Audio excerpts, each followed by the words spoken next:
సాక్షాత్తు deputy CM అనే వ్యక్తి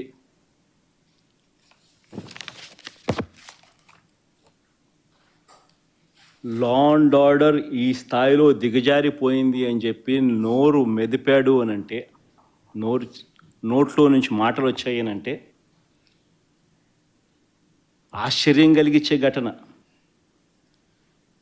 మాట్లాడతాడు కానీ ఒక దళిత హోమ్ మినిస్టర్ మీదకి మాత్రమే ఆపేస్తాడు.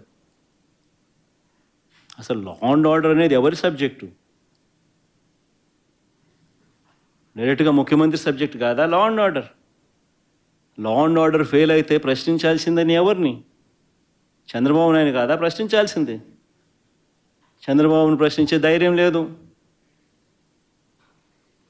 పాపం ఏమైతే దళితురాలు అమ్మాయి